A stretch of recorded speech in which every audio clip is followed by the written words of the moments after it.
Good evening, good morning, everybody. Good afternoon.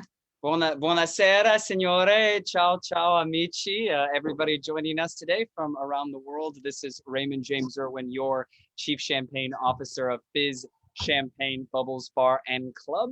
And I have the extreme privilege and honor today of being joined by winemaker and CEO of Barone Pizzini, Silvano Brescianini. Silvano, grazie. Thank you for being with us today. How are you? I'm fine, thank you. Ciao, James. Thank you, and hello, everybody. Yes, hello. It's I know it's a bit un po' tarde over there, but we're so glad you could make it today with us. It's actually our first tasting an Italian sparkling with the winemaker from Italy. You know, we've done so many of these now in France and in the United States and España, but not Italia. So we are so excited. And today we're talking about a sparkling wine we just featured in the club. I'm not sure if you knew, it was just this past month, but it was the absolutely delicious Bagnatore that you made here from 2009. I think it's pretty special that we have the 2009 vintage. And from what I recall, we actually received all of it, all that was left of the 2009, and I had to, I think, purchase it 6 or 7 months ago to secure that, and I was just thought it was so incredible that I knew our club had to have it. So yes, grazie. It's really just perfetto. Really so good, Silvano. Beautiful wine. So speaking of, you know, let's start talking about this wine. I just poured it. I mean, the nose, it's so full. The body is so beautiful. The fruit is so pure, right? But it's fascinating to me because this is going to be your single vineyard, Franciacorta. It's going to be non dosé, it's going to be no dosage, no sugar added whatsoever. And it's all vintage and aged minimum. This one, I'm curious if it was more, it was at least 60 months. I mean, a long time, 5 years on the lease. So talk to us about this. I mean, that's pretty masterful. Okay, I'm glad to be the first Italian winemaker to join you. So, James, first of all, Franciacorta, you know, Franciacorta is in north of Italy, a very small region. Here on my back, you see the map. And Barone Pizzini is one of the oldest producers in the region, and also the organic pioneer for the region. We started more than 20 years ago to work everything in organic. So Bagnatore, it's our reserva. So Franciacorta, it's always traditional method, okay? And the vintage to be a reserva, to be aged at least minimum 5 years. But right now we have the 09, so it's also all there, of course. Yes. So why Bagnatore? Bagnatore is because one of the founder partner of the Pizzini estate is Giacomo Gitti di Bagnatore, and is a nice gentleman who want to have a special reserva for his private selection. Right. And the vineyard is a vineyard in Fantecolo, in Comune di Provalle di Seo, Chardonnay and Pinot Noir. And Mr. Giacomo, 30 years ago, say, I want to have a reserva for my private selection with Chardonnay and Pinot Noir together, barrique, okay, and zero dosage. So today it's almost popular also in Franciacorta, but in the 90s was very different. And also Pinot Noir, who's today is 15% of the vineyard surface in Franciacorta, 30 years ago was very tiny production. So we continue this heritage, this tradition with this beautiful vineyard. We don't produce every year, we produce only if the vintage is perfect. So I give you an example, we skip the vintage 07 and also the vintage 2010. 2010 was great in central Italy, but not in Franciacorta. So 2010, better to buy Chianti Classic or Barolo. Also for Barolo, but not for Franciacorta. And you know, in Barone Pizzini, we are first of all focused in the live soil. As organic producer, for us, it's extremely important to understand and do the best we can in order to keep the life underground on the vineyard, because we really believe in this way we can gain two things. First of all, green approach, organic approach is better for the planet. So, and this alone is enough. But at the same time, vine who develop roots in a live soil with worms, bacteria, mushroom, whatever, it's a strong vine who can keep all the flavor and all is necessary to get safe, and at the same time bring it in a glass this mixed flavor. This vineyard, special vineyard, it's always something different. In Franciacorta, we have 54 hectares in 4 different villages, mainly in the north part of Franciacorta. And, you know, at the end of the harvest, we can have around 70, 90 different wines. But every year we taste with the enologist and our team, and my team, of course, but the vineyard from Bagnadore is something always unique, something different. That's why it's a single vineyard wine.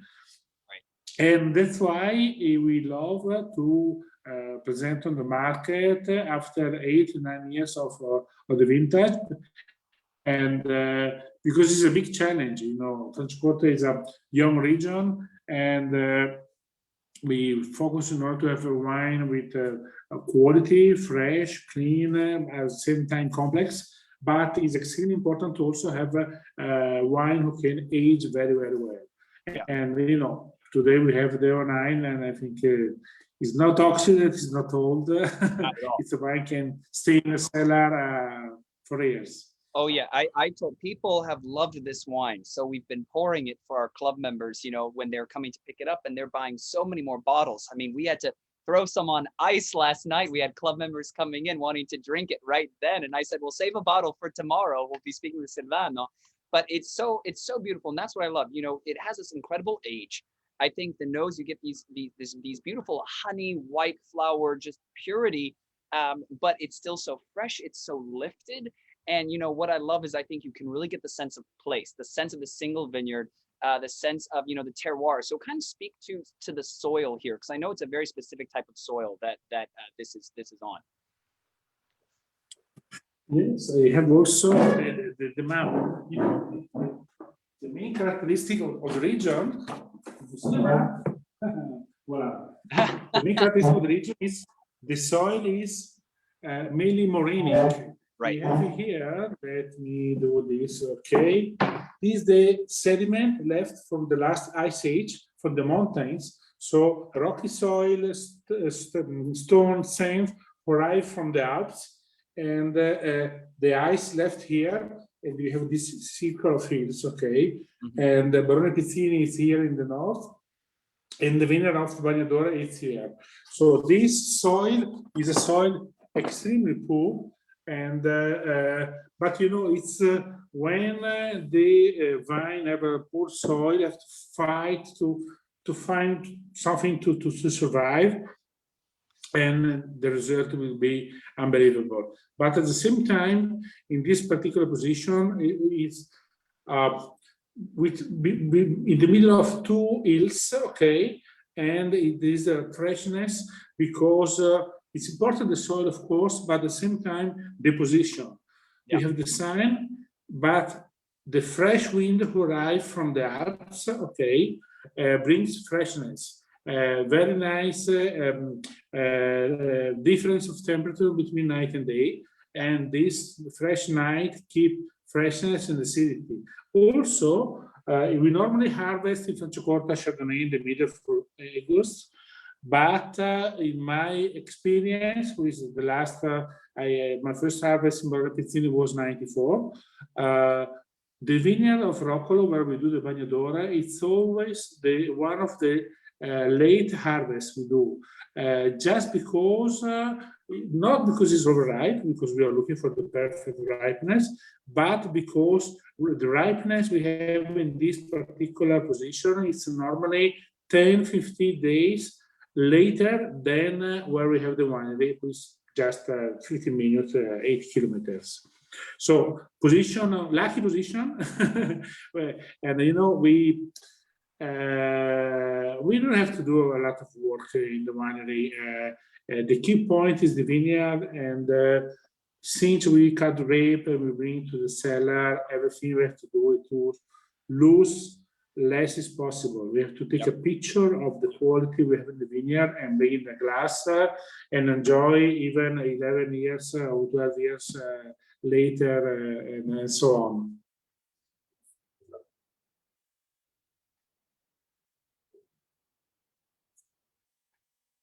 Are you there?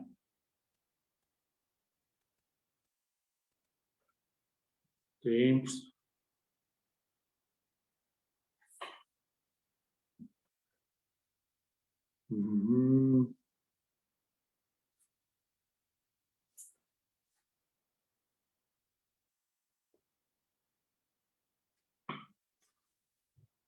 Hello?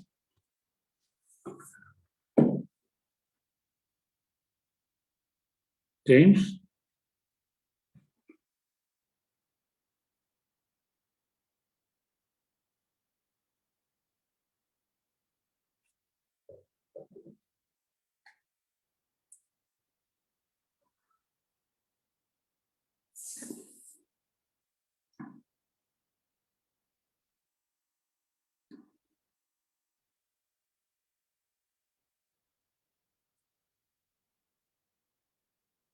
Okay? Do you hear me?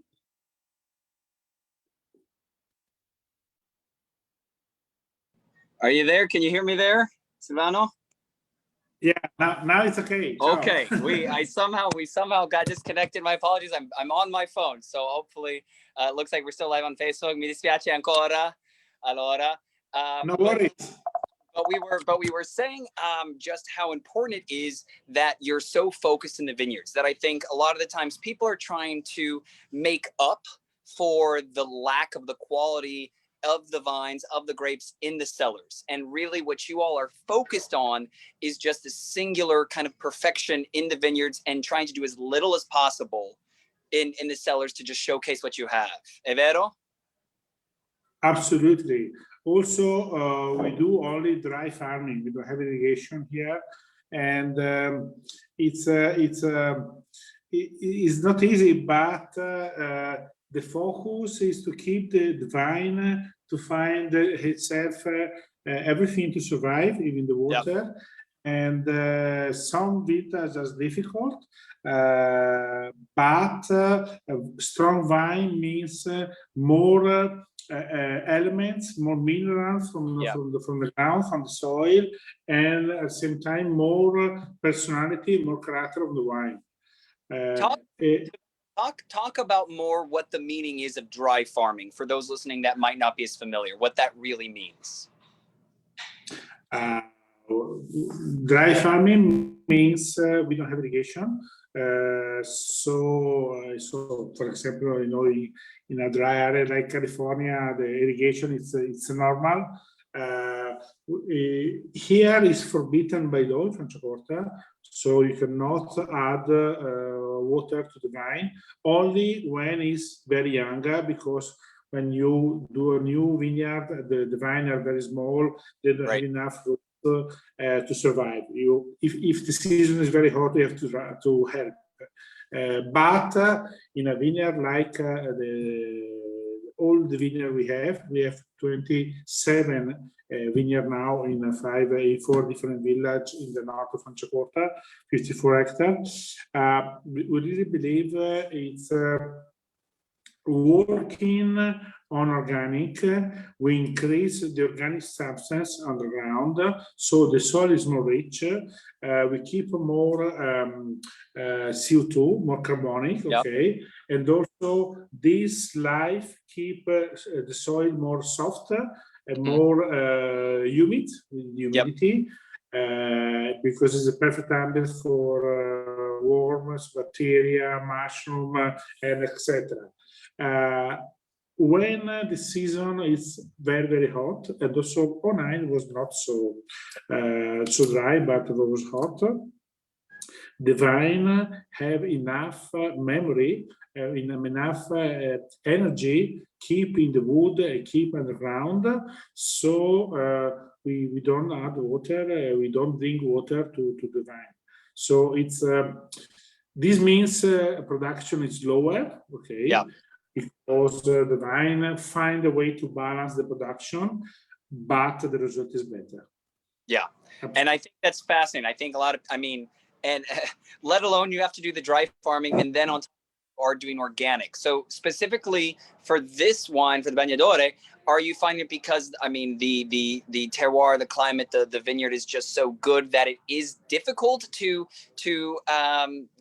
do it in an organic method, or have you found that overall, because it's such a great high quality vineyard, it's pretty easy to allow for organic methods? You know, organic is not so easy because when there is a season with troubles, like we had, I don't know, in 2012 or 2016, the product you can use are almost copper and sulfur, so right. Is not so strong, is not so efficient, but at the same time, we know in a glass we are tasting now there is no pesticide, zero, just because we don't use. And we don't use because we don't want to drink. That's easy. Right. It's difficult at the beginning because if you move your winemaking, you're working in the vineyard, conventional to organic, takes at least 5 years to see the result, because vine was helped before and need to find a way to work more and to survive and became more stronger. But it's extremely important, because if you think wine is a farming where your result is completely different, vineyard by vineyard. You know, if you look at the Burgundy, it's always a Pinot Noir, but if you are in a top cru, it could be one price. If you are even, I don't know, 1 mile on the east, it will be really cheap. So at the end, it's always Pinot Noir from Burgundy. Why is it different? Because what is underground is completely different. But in order to bring in a glass information you have underground, you need to have a vine which is alive with roots who are stronger and who go deeper and deeper to take this. And also the life, the worms, the mushroom, the bacteria who are on the ground help and digest this element for the roots. So it's extremely important. And at the end of the day, it depends what's your target. Because if you need to produce a wine in a quantity, and in order to be not expensive, okay, you can use irrigation, you can use fertilization, and you need to also use some pesticide. But if your focus is, okay, let me see what is the best we can do from this vineyard. Let me see what is the best we can do without pesticide, without help, and to work absolutely in organic. It's of course more expensive, and of course the quantity of your fruit would be lower. Right. But we don't care, because what we're looking for is the best quality and the best natural expression of our vineyard to bring in a glass. That's the focus. We don't care how much work we have to do. We don't care if we lose some quantity, but we are really happy when we are here talking with you, James, your friends in California. I'm in Italy now, in Franciacorta, and we share this happiness to have a good wine in a glass. So bravo. that's enough. No, è vero. I mean, Silvano, I think that's just, you so beautifully summed up, I think, the philosophy, right? It's all about the qualità, right? It's all about the quality. It's all about, we're not here to make cases on cases and be the biggest Franciacorta producer. We're here to make beautiful grapes or beautiful wine out of the beautiful grapes that we have. And I mean, with this one specifically, the Bagnatore, there was only 1,362 cases made. So small, such a small production. And, you know, I mean, the fact that we got, you know, about 30 of those cases. I mean, it's crazy to think about, and you know, to share this. Now, quickly, I just was curious what the percentages of barrique, of barrels to stainless is in this, because I know it's a mixture of both using barrels and stainless for that primary fermentation, and how you decide, and are they true, you know, barrique size, large barrels, or what are we talking about? Barrique are French barrels. 225 liters. Okay. Yeah. The standard one. Okay. Yeah. The standard one. 50% of the first fermentation is in oak, but we're going to increase the percentage. We don't have new oak. Only 5% is new. Okay. Because we are not looking to extract tannins or oak flavor. But barrique is extremely important because we can keep separate a smaller quantity, and it also is perfect for macro oxygen. But even more important, we can manage the first fermentation yeast, okay, with batonnage, and keep until the spring after surgelé. So we have 2 times surgelé, one in a bottle, of course, for the second fermentation, but also before September to May, managing the wine with surgelé. This natural yeast we have in the wine, even before bottling, is extremely important because we can extract from our natural material from the grape, and monoprotein, beta-glucanase, so element from grape who keep the wine more roundness, okay, more tasty, and roundness. It takes a lot of work because batonnage can, especially until Christmas, can be made twice a week, and always by hand, shaking the bar, and it's like it looks like a big gym, our cellar, but we are always looking to, as I said before, lose less as possible and bring more we can into the glass, into the bottle. And I think so. I think that's so huge about, you know, how you are having it, you know, on the lees before you have it in the secondary fermentation for so long. To have it from September to May. I mean, I think of in Champagne, how many houses? Most of the large houses don't do that.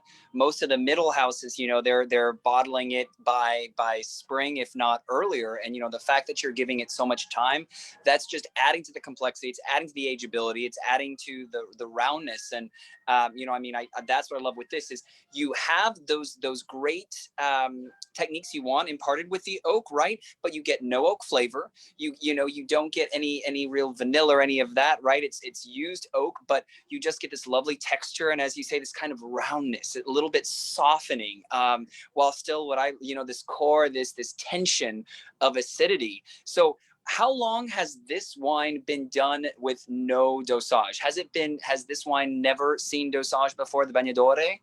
Or when was that decided? The first vintage of Bagnatore was 93, okay? And at the beginning, the Bagnatore was extra brut, okay? But year by year, we always look into those less, and that's why since vintage 04, the wine became zero dosage. Yeah, but we don't add sugar just because we don't think it's necessary. Right. So wine is always about balance, you know. Yes.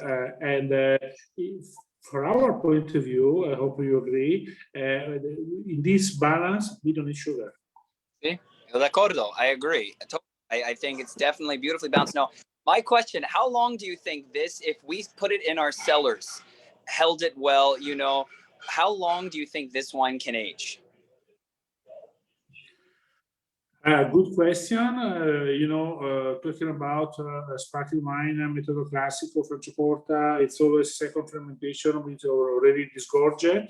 But for our experience, we can keep at least 5 to 10 years after disgorgement.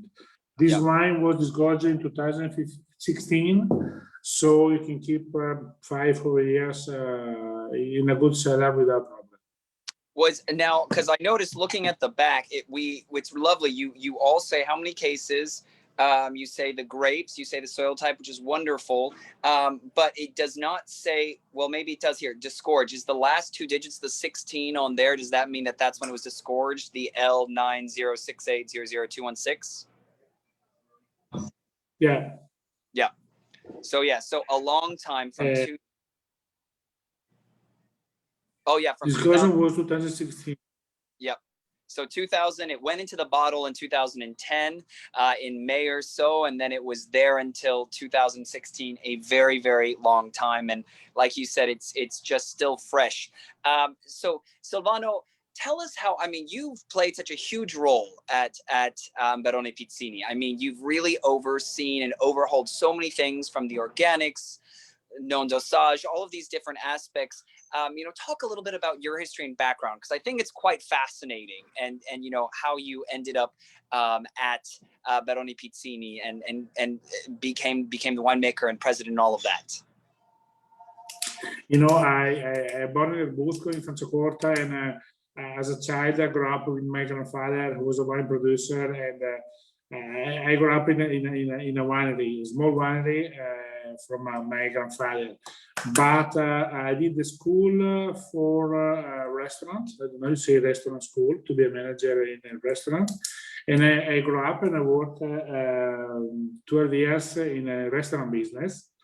So when a friend of mine told me we're going to buy the Barone Pizzini, because the Barone was very old and his daughter wasn't interested to produce wine, I took the opportunity to be part of the project, but at that time, it was in 93, end of 92, beginning of 93, in order to open a restaurant, because that was my business, open a restaurant. And I did in 94.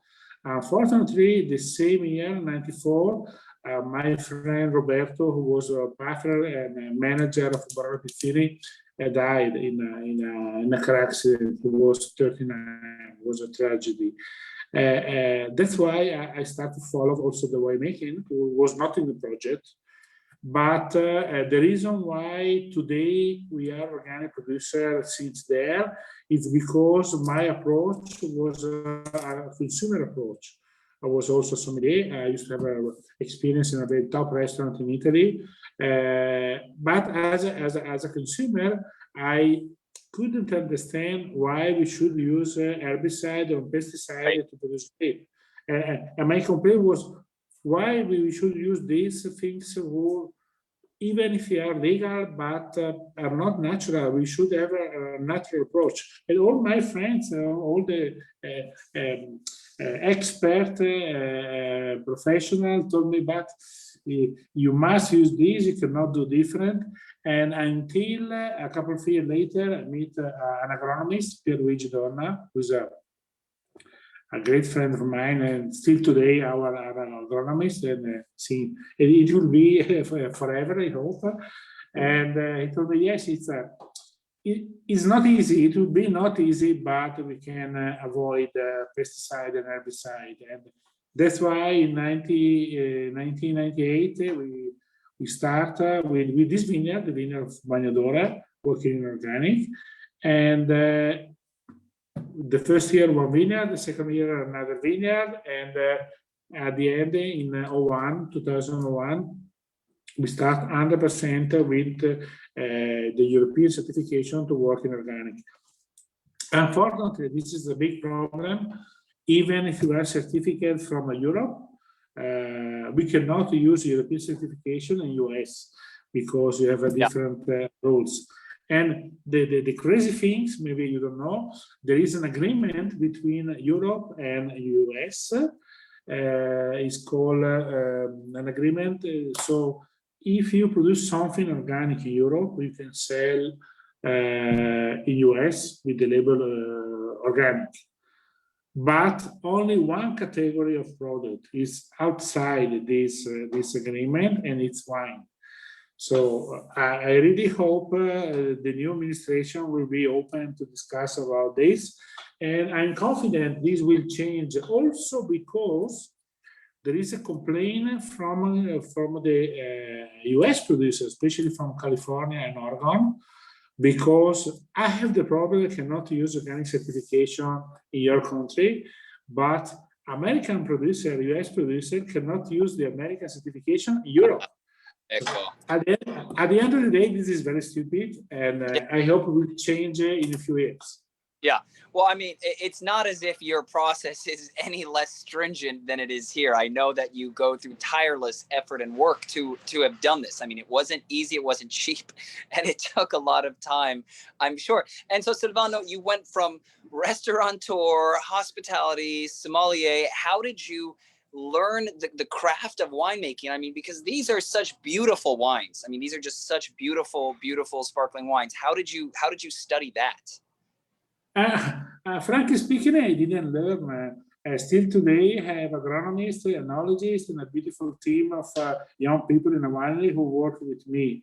I cannot say I'm an enologist expert in chemical things. But I had the opportunity to open a great bottle since I was 15. And my idea of a good wine is very clear. Yeah. And I always happy. I'm always happy to work with people who help me to gain the result, and the result is the quality.